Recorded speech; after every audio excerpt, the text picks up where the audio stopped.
अध्यक्ष महोदय, संजोग ऐसा है कि जब कभी उधर से वीरप्पा मोइली जी बोलते हैं तो ठीक उनके बाद मुझे बोलने का अवसर मिलता है।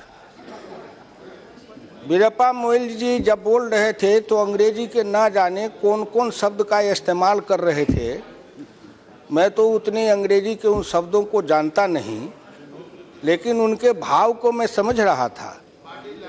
आखिर वीरप्पा मोइली जी, आप भी ओबीसी समाज के हैं और मैं भी ओबीसी समाज का हूँ। का दुख जाने दुखिया, का दुख जाने दुखिया माए। हिंदुस्तान में दो हिंदुस्तान है। एक हिंदुस्तान है गांव का हिंदुस्तान भारत, और दूसरा हिंदुस्तान है जिसको कहते हैं इंडिया। वीरप्पा मोइली जी, आप इंडिया से बोल रहे थे और मैं भारत से बोलता हूं। आप जब बोल रहे थे तो आपकी भाषा और आपकी भावना को हिंदुस्तान के मुट्ठी भर लोगों ने समझा होगा, और मैं जब बोलता हूं तो मेरा उत्तर प्रदेश बिहार तक के ग्रामीण क्षेत्र में काम करने वाली माँ बहन मजदूर किसान सब समझ रहे होंगे। और इस लोकसभा के चैनल से जब बातें प्रसारित होती है तो उन सब तक जाती है। अध्यक्ष महोदय, मैं बोलने से पहले एक बार प्रार्थना करूंगा, या देवी सर्वभूतेषु मातृरूपेण संस्थिता नमस्तस्यै नमस्तस्यै नमस्तस्यै नमो। आपने हिंदुस्तान के उस गर्भिणी माँ के बारे में कभी सोचा? नहीं। मैं उदाहरण देता हूं। मैं जिस समय अपने माँ के पेट में था, उस समय मेरी माँ को अगर दूध, दही, मक्खन, घी, मछली, मांस, अंडा, फ्रूट, क्या कहते हैं, ड्राई फ्रूट, फल, सब्जी भरपेट खाने को मिला होता तो शायद आज भी मेरा रंग रूप कुछ दूसरा हो गया होता। लेकिन चूंकि मैं उस माँ के पेट से जन्म लेके आया हूं, जिसको भरपेट, जब मैं माँ के पेट में था तो भरपेट भोजन नहीं मिला, आधे पेट खा के सोती थी, और कभी कभी माँ के पेट में भी मुझे भूखा रहना पड़ता था। आपने सोचा, आपके दिल में कभी दर्द हुआ? नहीं। हम तो जेलों में, आपके राज में जेल में जाते थे तो गाते थे, धनवानों के राजमहल हम गरीब को फांसी घर, हम चलो बसाएं नया नगर। मैं धन्यवाद देना चाहता हूं श्रीमान प्रधानमंत्री नरेंद्र मोदी जी को कि उन्होंने उस माँ के दर्द को समझा और उस गर्भिणी माताओं के लिए 6,000 रुपया भोजन के लिए दिया। सुनो मेरी बात को, हिंदी भाषी इलाके के लोगों, अगर पिछड़े हो, दलित हो, गरीब हो, मजदूर हो, किसान हो, गांव की झोपड़ियों में रहने वाले हो, सुनो, अपनी अपनी माताओं तक इस संदेश को पहुंचाओ। 6,000 रुपया प्रत्येक गर्भिणी माताओं को भोजन के लिए मिला। डॉक्टर लोहिया इसी लोकसभा में खड़े होकर कहा था, अरे जिस समय मैं 1960 में ग्राम पंचायत का प्रधान बना, उस समय कितने लोगों का जन्म नहीं हुआ था। सावन में जन्मा गीदड़, भादव आया बाढ़, तो कहा ऐसा बाढ़ जीवन में कभी नहीं देखा। इसलिए मैं आप लोगों से प्रार्थना करूंगा, और खास करके रंजीत रंजन, मैं उस कोसी के इलाके में घूमा हूं, और जितना मेरे शरीर से पसीना गया होगा उतना आज के नौजवान दूध नहीं पीते होंगे। इसलिए आपसे मेरी प्रार्थना है, सुनिए मेरी बात को। डॉक्टर लोहिया इसी लोकसभा में श्रीमती इंदिरा नेहरू गांधी को कहा था कि हिंदुस्तान में वो माँ जो गरीबनी माँ है, गर्भ में बच्चे हैं, उनको भरपेट भोजन नहीं, दाल नहीं, प्रोटीन नहीं, विटामिन नहीं, उनको पोषक तत्व नहीं मिलता, इसलिए उनके गर्भ से विकलांग बच्चे, कमजोर बच्चे हिंदुस्तान में पैदा लेते हैं। और जिस देश में माँ के पेट से गरीब, मजबूर, विकलांग बच्चे पैदा लेंगे, वह देश कभी बलवान नहीं हो सकता है। इसलिए उसके तरफ अगर किसी का ध्यान गया, डॉक्टर लोहिया की उस वाणी को किसी ने सुना तो नरेंद्र मोदी ने सुना। इसलिए डॉक्टर लोहिया के शिष्य होने के नाते मैं नरेंद्र मोदी जी को कोटि कोटि धन्यवाद देता हूं। ये जो योजना के बारे में आप बता रहे हैं, हमारी मैटरनल मोर्टेलिटी रेट ज़्यादा है भारत में और डिफरेंट प्रदेश में। उड़ीसा सरकार ने पिछले 5 सालों से ममता योजना शुरू किया और आज जो बजट में आया है ये उसी का ही रेप्लिका है। इससे पहले ही आ जाना चाहिए था। ममता योजना is for 5 years after the delivery of the child. ये योजना NHM में नहीं था, दिस इज आफ्टर। सुनिए तो लीजिए, ठीक है, पैदा होना चाहिए। For 5 years Odisha government has been doing it as Mamata Yojana. Give it a name. जब आप बोलेंगे तो सुनाएंगे। जरूरी है, हमारे देश में सब सहारन कंट्रीज का मैटरनल मोर्टेलिटी रेट से भी कम है, इसलिए उसको ऊपर उठाना है, इसलिए ये जरूरी था। तो केंद्र सरकार ने कर लिया, पैसा सारे राज्यों को भी जाएगा। ठीक है, मैं इसलिए कहता हूं, अभी हम बहस कर रहे हैं केंद्रीय योजना पर, और जब केंद्र सरकार की योजना पर बहस करेंगे तो माननीय मोइनी जी कह रहे थे कि इस सरकार की न दिशा है, न दृष्टि है, न संकल्प है। कहां से दिखाई पड़ेगा? खुद अपने को देखिए, इस सरकार की दिशा भी है, दृष्टि भी है और संकल्प है। इसलिए मैं वहीं से शुरू किया हूं। आपने शुरू किया, आपकी सरकार ने शुरू किया, मैं बहुत धन्यवाद देता हूं। अन्य सरकारों ने अगर उस माँ के लिए, बेटी के लिए, महिला के सम्मान के लिए, सुरक्षा के लिए, सुदृढ़ीकरण के लिए, सशक्तिकरण के लिए कुछ किया है तो सब धन्यवाद के पात्र है, उन सबको धन्यवाद दिया जाना चाहिए। लेकिन दिल्ली की सरकार की दृष्टि की बात हो रही है। आपकी दृष्टि कहाँ थी? नरेंद्र मोदी की दृष्टि कहाँ है? कि नरेंद्र मोदी उस गरीब माँ के पेट से जन्म लेके आया और नरेंद्र मोदी ने अपनी माँ के गर्भ से ही उस तकलीफ को सहा। इसलिए अब जब प्रधानमंत्री बना तो सबसे पहले कहा, हिंदुस्तान के उन माताओं को सशक्त करो, सबल करो, सुदृढ़ करो, मजबूत करो, आर्थिक मानसिक हालत में उनको मजबूत करो, जिससे उनके गर्भ से बच्चे पैदा ले, वो स्वस्थ बच्चे पैदा ले, शारीरिक दृष्टिकोण से, मानसिक दृष्टिकोण से। और जब मानसिक दृष्टिकोण से, शारीरिक दृष्टिकोण से, बौद्धिक दृष्टिकोण से सबल और सक्षम बच्चे को पैदा करेंगे तो वही सीमा पर जाके लड़ेगा।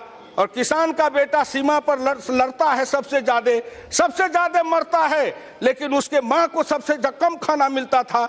नरेंद्र मोदी को मैं हृदय से धन्यवाद देता हूं, उन कोटि कोटि माता की ओर से और उनके संतानों की ओर से, कि आपने मेरी माँ का इलाज करने का काम किया है, खुराक देने का काम किया है। इसलिए कोटि कोटि धन्यवाद के आप पात्र हो। फिर आपसे मैं आगे की ओर जाऊंगा। आपने कहा दिशा, दृष्टि, संकल्प। क्या वित्त मंत्री जी के उस किताब को नहीं पढ़ा जिस किताब में उन्होंने जो लिखा है प्राथमिकताओं का निर्धारण? अंग्रेजी में भी है, हिंदी में भी है। अंग्रेजी वालों ने भी पढ़ा होगा, हिंदी वालों ने भी पढ़ा होगा। मैं इस व्यापक एजेंडा को आगे बढ़ाने के लिए अपने बजट प्रस्तावों को 10 विशिष्ट स्तंभों के अंतर्गत रखने का प्रस्ताव करता हूं, जिनमें निम्नलिखित शामिल है।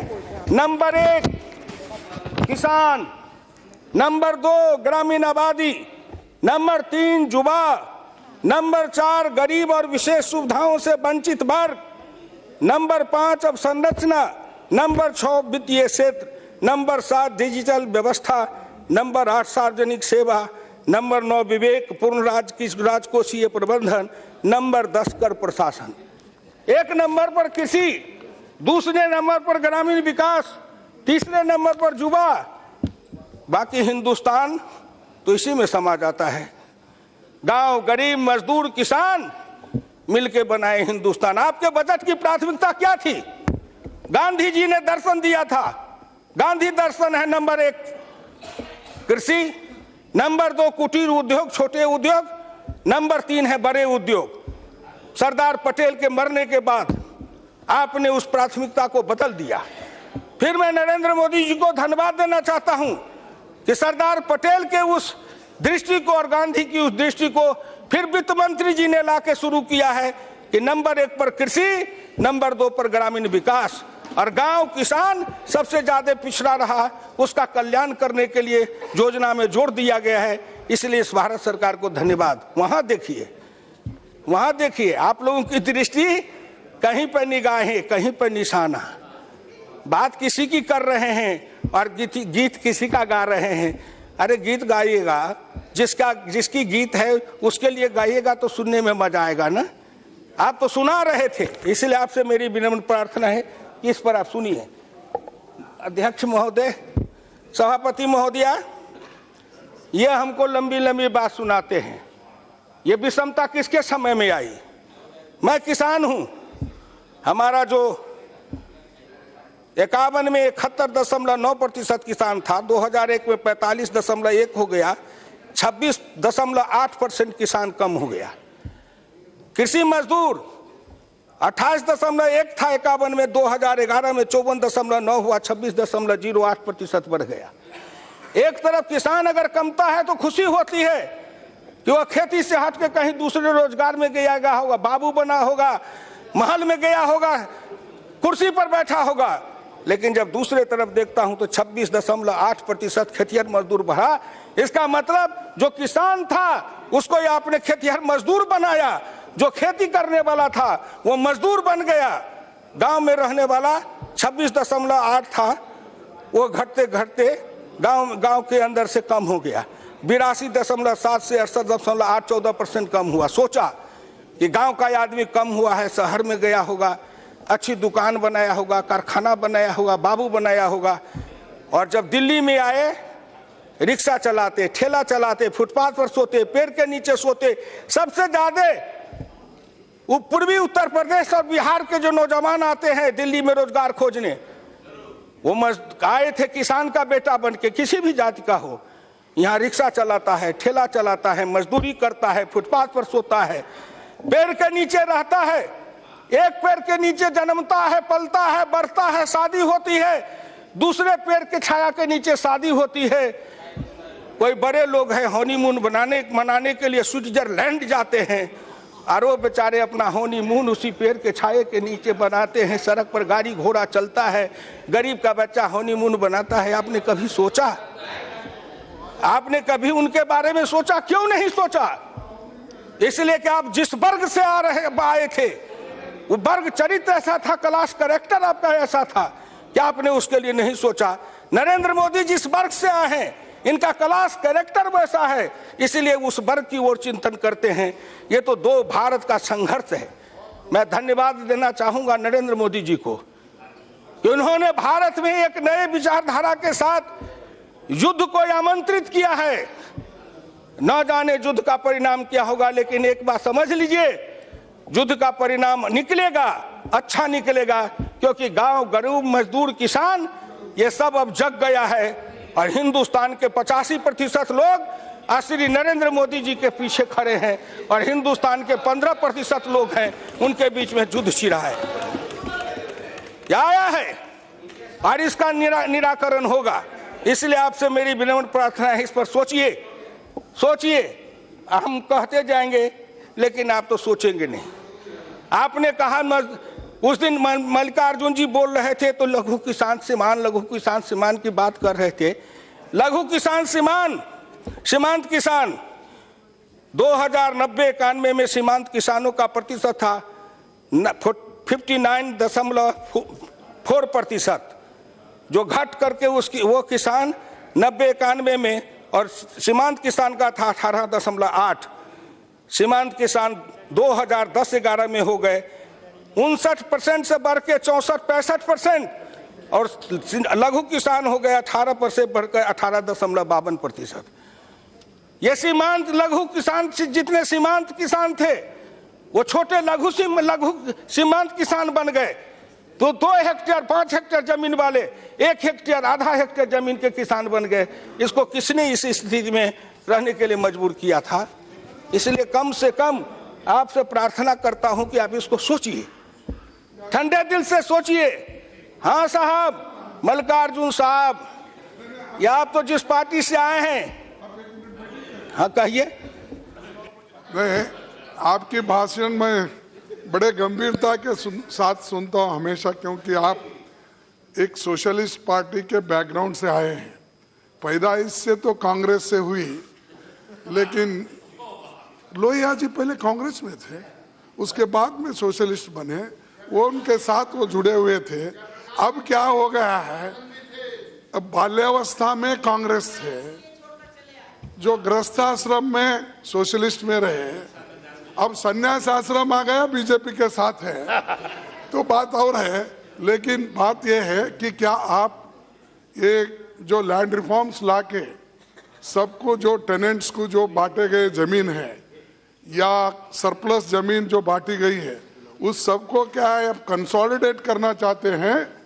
क्या उनके लिए छोटे जो किसान हैं उनके लिए कुछ मदद करना चाहते हैं? श्रीमान जी, मैं उसको कंसोलिडेट नहीं करना चाहता, लेकिन मैं उसको फ्रैगमेंटेड भी नहीं करना चाहता। हम अगर एक तरफ वैज्ञानिक मशीनीकृत आधुनिक खेती की बात करेंगे, पहले हल बैल से खेती होती थी, अब ट्रैक्टर से खेती होती है। पहले मजदूर हंसुआ से गेहूं काटता था, अब कंबाइन मशीन से गेहूं काटता है। एक तरफ कहते हैं कि वैज्ञानिक खेती करो, मशीनीकृत खेती करो, और दूसरे तरफ जमीन का बंटवारा करो। वो भूमि सुधार नहीं था, भूमि सुधार नहीं था, भूमि का लूट था। भूमि सुधार का मतलब बहुत कुछ होता है, जिस पर आप बहस करेंगे तब हम कर लेंगे। आप इस एक बात सुनिए, अभी आपने कहा, भले आपने लोहिया जी का कहा, अभी जो माननीय प्रधानमंत्री जी ने ये बेनामी संपत्ति को छीनने के लिए जो कानून बनाया है और जेटली जी ने उसमें कड़े दंडों का प्रावधान किया है, तो आपने सोचा कि कहां से? सन 1955 समाजवादी युवक सभा के पूरी सम्मेलन में व्याख्यान देते हुए कांचन मुक्ति पर डॉक्टर लोहिया ने कहा था, अपराधियों के लिए उचित दंड की व्यवस्था रहनी चाहिए और विशेष रूप से अवैधानिक संपत्तियों को छीन लेने की। किंतु ऐसे कानून बनाने से पहले आवश्यक है कि उसके समर्थन में शक्तिशाली जनमत तैयार हो। नरेंद्र मोदी जी ने जनमत तैयार करने के लिए कई योजनाएं चलाई है कि जिससे वो समता समाज को लाने का काम कर सके और समता समाज भारत में आ सके।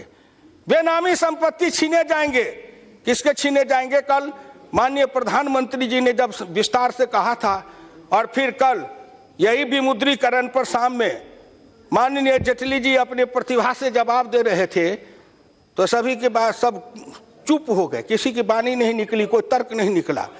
और जब तर्क नहीं निकला तो सदन से चल दिए। कोई बहाना चाहिए, इसलिए आप इस पर सोचिए, गौर से सोचिए। लेकिन मैं एक बात पूछना चाहता हूं मोदी जी, आप इतने आंकड़े उसमें से देते हैं, मैं आंकड़ा नहीं जानता, लेकिन मैं हरियाणा का किसान कहता है हिसाब यूं का यूं, बता कुनमा डूबा क्यों?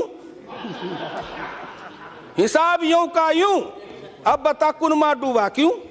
सब हिसाब तो ठीक है आंकड़े आपके, लेकिन हिंदुस्तान के अमीरी गरीबी में फर्क क्यों हुआ? हिंदुस्तान के गांव और शहर में फर्क क्यों हुआ? गांव के कृषि और उद्योग में फर्क क्यों हुआ? क्यों हुआ? आपकी नीति के कारण हुआ, आपकी योजना के कारण हुआ। अंकशास्त्री होते हैं आपके, वही अफसर, वही अंकशास्त्री, सब वही हैं, लेकिन आप इस बात पर कभी गौर नहीं किया।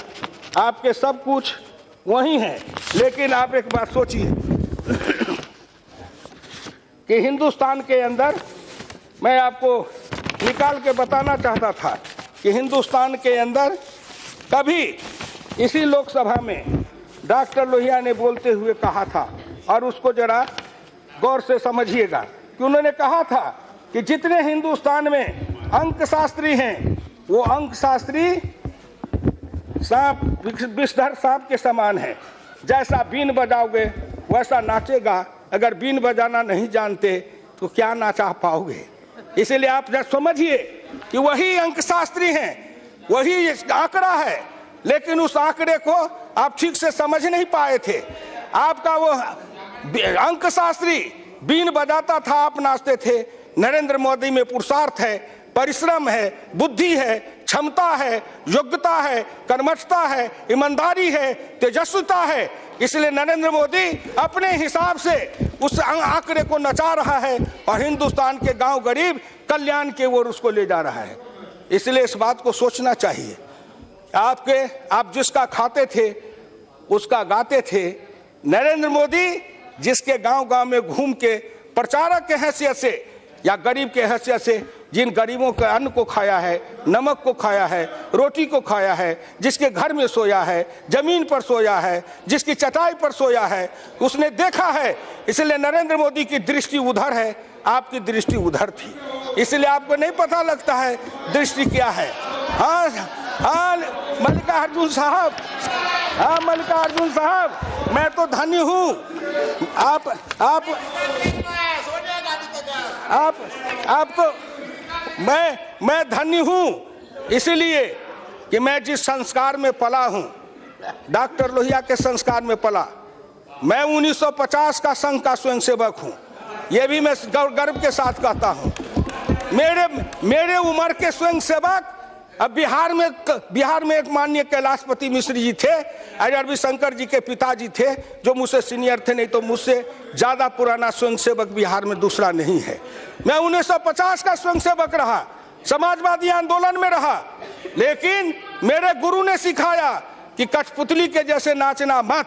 आप जिस जमात में रहे हो उस जमात में पिछड़ों को, दलितों को नेता बनाया गया, लेकिन उनको कठपुतली के जैसे नचाया गया। उनके स्वाभिमान की रक्षा नहीं हुई, उनको कभी नेता बनने नहीं दिया, उनको नेता नहीं बनने दिया।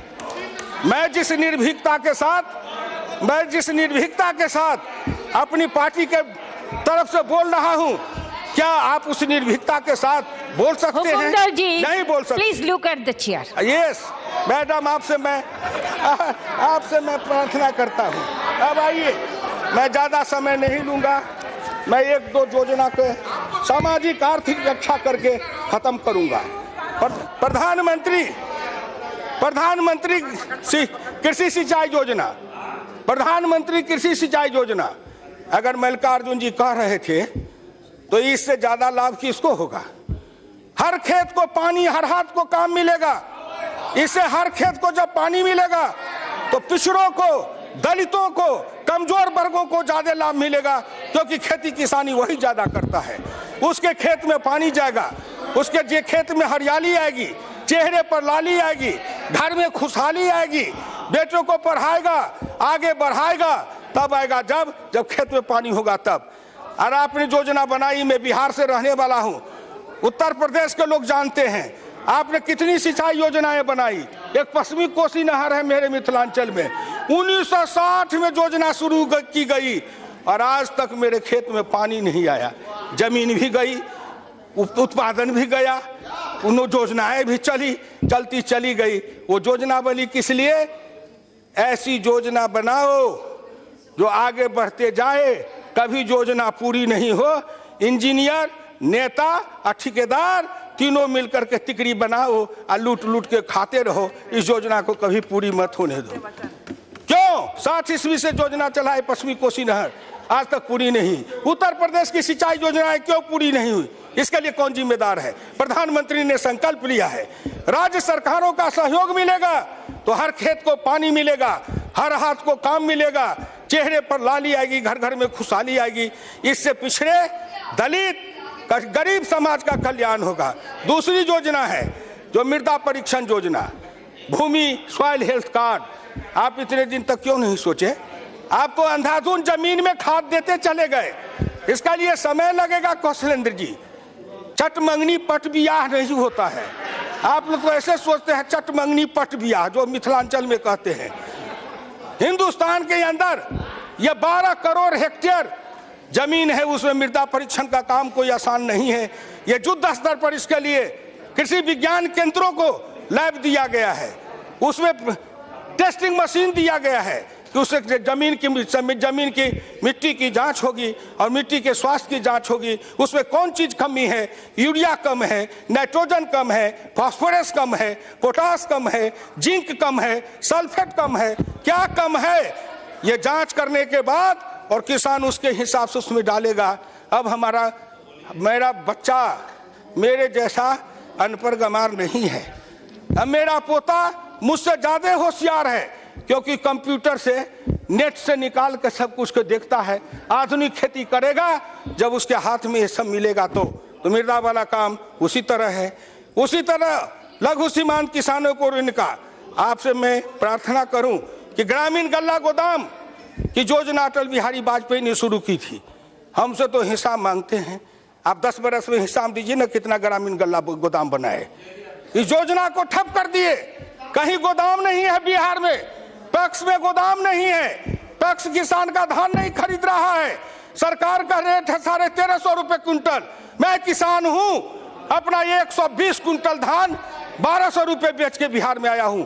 कहां है व्यवस्था बिहार सरकार की? बाकी कहते हैं वही है उत्तर प्रदेश में, किसान भटक रहा है। क्यों नहीं व्यवस्था की गई? गल्ला गोदाम क्यों नहीं बनाया गया? इसलिए नहीं बना कि अगर ग्रामीण गल्ला गोदाम बनेगा, पैक्स के अंदर धान खरीदा जाएगा, किसान को ज्यादा रेट मिलेगा, किसान खुशहाल हो जाएंगे, तो ये मिल चलाने वाले व्यापारी कहाँ जाएंगे? इसलिए किसान का गीत गाते रहो और व्यापारियों को लाभ पहुंचाते रहो। किसी का गीत गाओ, किसी को लाभ पहुंचाओ, इस पर जरा सोचिए। आपसे यही कहने के लिए मैं खड़ा हुआ हूं। आइए, भारत सरकार के लिए प्रधानमंत्री जी ने मुद्रा बैंक की स्थापना की। किसको लाभ मिल रहा है? जितने मिले उसको, जितना मिले उसको कौन दे रहा है? इसलिए आपसे सुनिए गौर करके, ये मुद्रा बैंक से बिना गारंटी के सेल्फ गारंटी पर 10 लाख तक का कर्जा दिया जाता है। आपने कभी इस पर सोचा था क्या कि खुद की जमानत बन के और 10 लाख तक रुपया मिले? ये गरीब लेगा, ये गरीब को मिलेगा, किसान के बेटे को मिलेगा, मजदूर के बेटे को मिलेगा, पिछड़ों के बेटे को मिलेगा, दलित के बेटे को मिलेगा, समाज के उपेक्षित, उपहासित, कमजोर वर्ग को मिलेगा, उसके घर में खुशहाली आएगी। एक कौशल विकास योजना क्या है? चमड़े का काम, लोहे का काम, गिट्टी का काम, मिट्टी का काम, ये काम कौन करता है? ये सभी काम करने वाले हैं पिछड़े और दलित समाज के लोग। उनके कौशल विकास है, उनके हाथ में कौशल है, लेकिन कोई प्रामाणिकता नहीं थी। नरेंद्र मोदी ने सोचा कि ITI में कहां पढ़ने जाएगा, IIT में कहां पढ़ने जाएगा, इसीलिए गांव-गांव में कौशल विकास योजना के लिए प्रशिक्षण केंद्र बनाया। 3000 रुपया उनको प्रशिक्षण के समय में मिलेगा और गांव में बैठ करके अपने कौशल की लोगे, उनको एक सर्टिफिकेट मिलेगा, राज का मिलेगा, मिस्त्री का मिलेगा, हलवाहा का मिलेगा, कोदारी चलाने का मिलेगा। सब काम ग्रामीण क्षेत्र में करने वाले उन गरीबों को कौशल विकास का प्रमाण पत्र मिलेगा, वो भी एक सर्टिफिकेट जेब में लेके जाएगा। क्योंकि हमको कहा जाता था अनस्किल्ड लेबर हो, किसान अनस्किल्ड लेबर है और बाकी लोग स्किल्ड लेबर हैं। मैं एक बार अपने खेत में हल चला रहा था, मेरे गांव के बगल में डिफेंस का हवाई पट्टी है, जहाज उड़ रहा था, तो मैं रुक गया। मैंने सोचा ये ऊपर से कुछ बोल रहा है हवाई जहाज उड़ाने वाला, तो मैं अपने अंदर से कहा क्या बोल रहा है? तुम यही कह रहा है कि मैं टेक्निकल हूँ, हवाई जहाज उड़ा रहा हूँ। तू जा हवाई जहाज उतार के आ, अब मेरा हल का मूठ पकड़ के जोत के बता। हवाई जहाज उड़ाने में मैं नॉन टेक्निकल हूँ, हल चलाने में तुम नॉन टेक्निकल हो, दोनों का सौदा बराबर है। तेरी विद्या हम न जाने, मेरी विद्या तुम न जाने। आज किसान की बात करने वाले बड़े बड़े नेता हैं। वीरेंद्र जी उस दिन कह रहे थे कि उनके आगे में गाय या भैंस रख दीजिए तो भी नहीं पता लगेगा दूध आगे से निकलता है कि दूध पीछे से निकलता है। काली भैंस काली गाय में फर्क न करे। अच्छा जावे जो किसानी की बात करते हैं, हम वो नेता नहीं है जो नाटक करते हैं। सिनेमा में एक हीरो आता है, हल चलाता है, कंधे पर जुआ रखता है, एक तरफ बैल को जोतता है और फटे कपड़े फाड़ के, जिस अच्छे कपड़े को फाड़ के लैला मजनू का खेल करता है। उसी तरह राजनीति में लैला मजनू का खेल है। फटा कपड़ा लेकर मंच पर लोग दिखाते मेरा फटा है। अरे फटा है, लेकिन वो क्या दिखा रहे हो? बोलो ना, बचपन में क्या फटा था?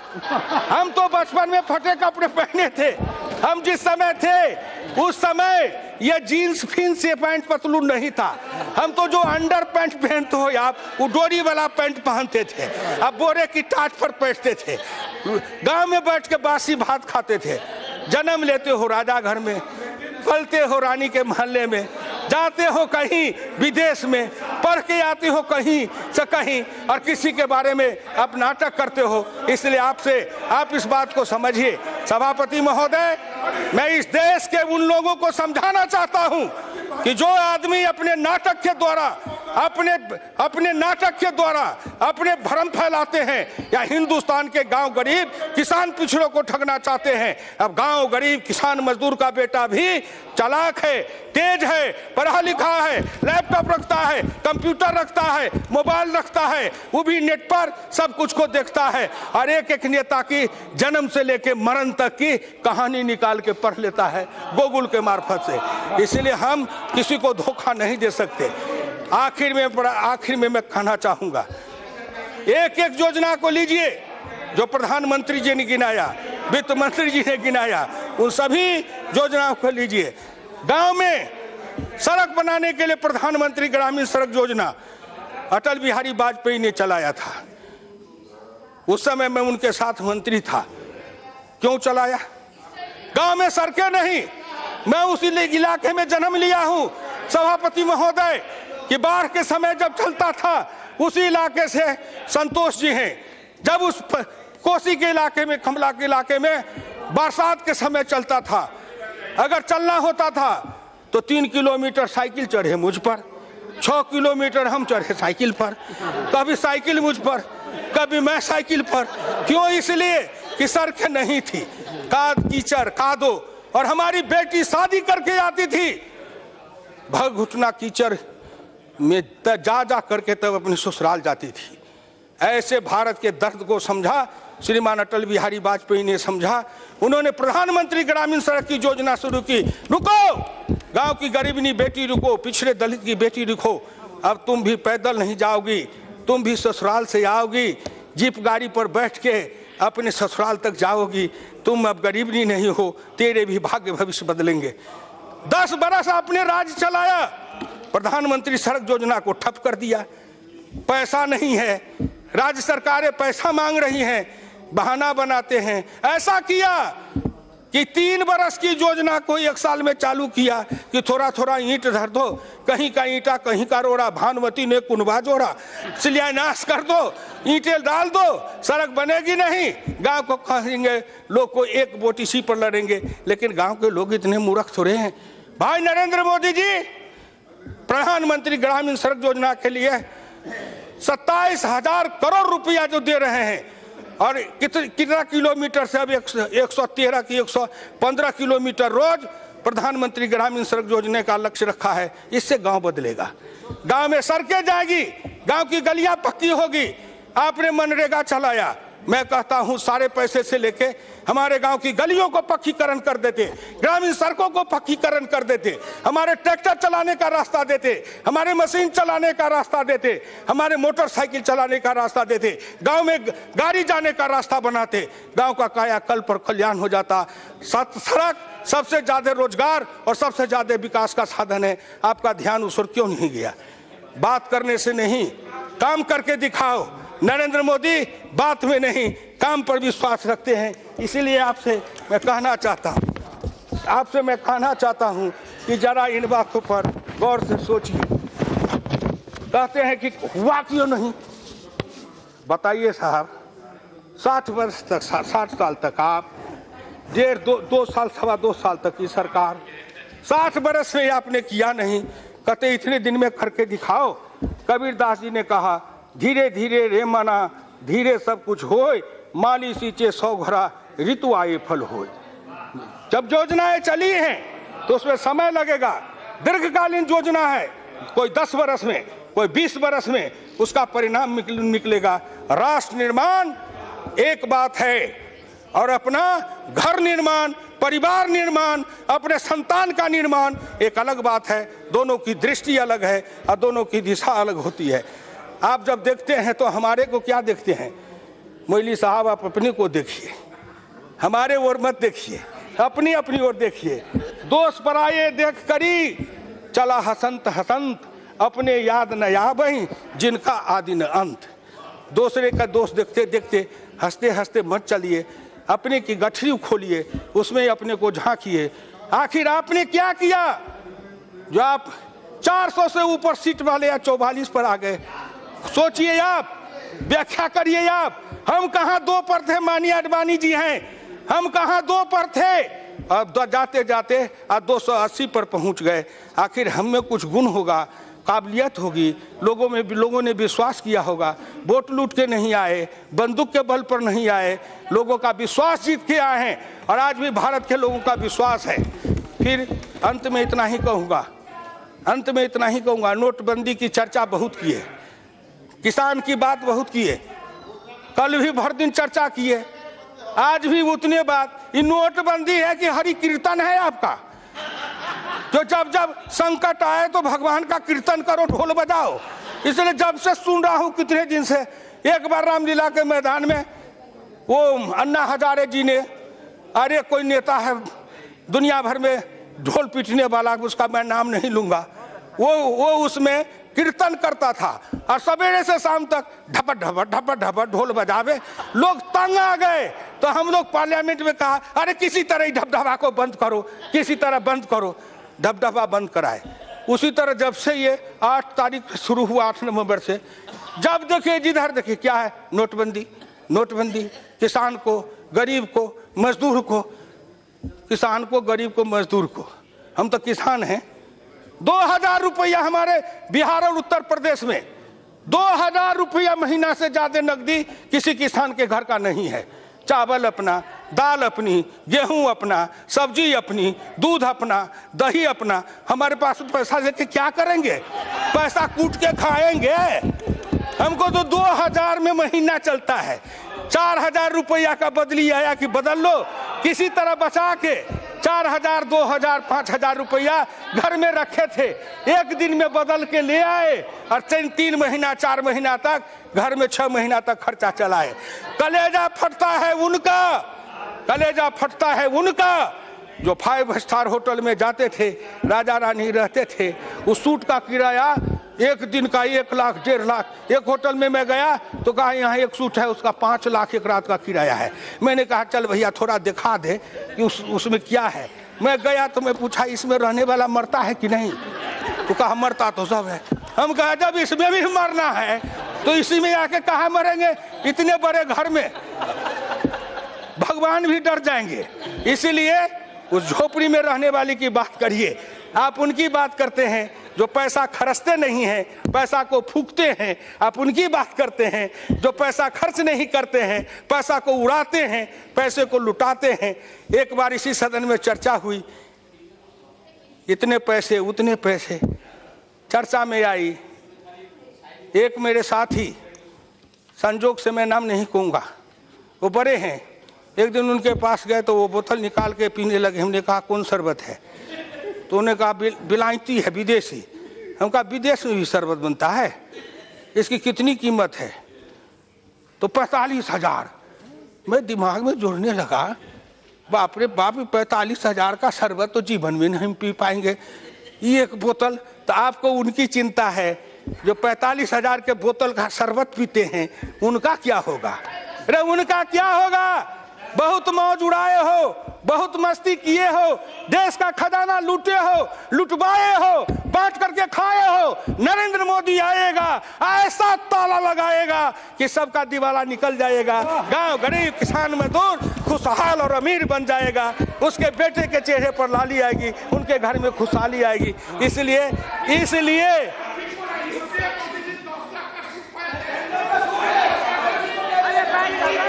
ठीक बात है।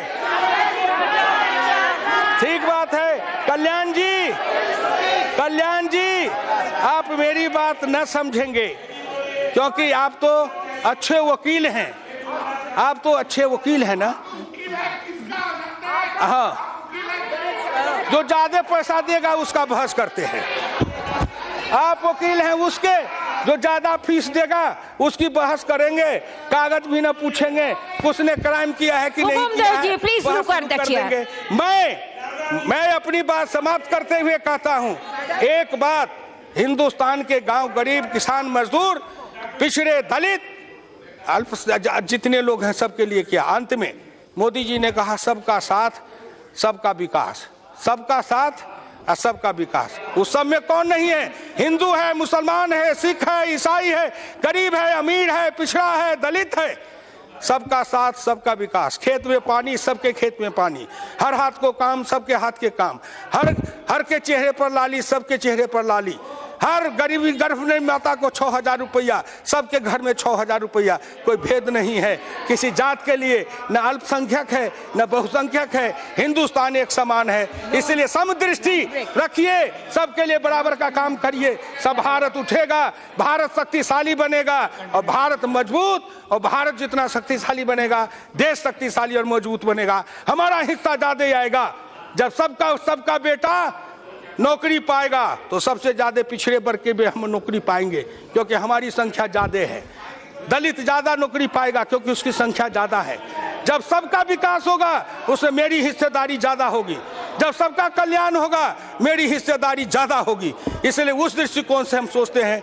तो नरेंद्र मोदी जी की योजना ने हिंदुस्तान में आर्थिक परिवर्तन, सामाजिक परिवर्तन, राजनीतिक परिवर्तन, सांस्कृतिक परिवर्तन और धार्मिक परिवर्तन, ये सब की ओर जो आगे बढ़ रहे हैं, इसी से हिंदुस्तान का कल्याण होने वाला है। इसीलिए मैं इस बजट का समर्थन करता हूं, ईश्वर से प्रार्थना करता हूं कि हे ईश्वर, नरेंद्र मोदी की रक्षा करिए। अगर कोई संकट आवे तो हम लोगों पर थोड़ा थोड़ा बांट दीजिए, लेकिन नरेंद्र मोदी के ऊपर कोई संकट नहीं आवे। वो गांव, गरीब, किसान का नयन का तारा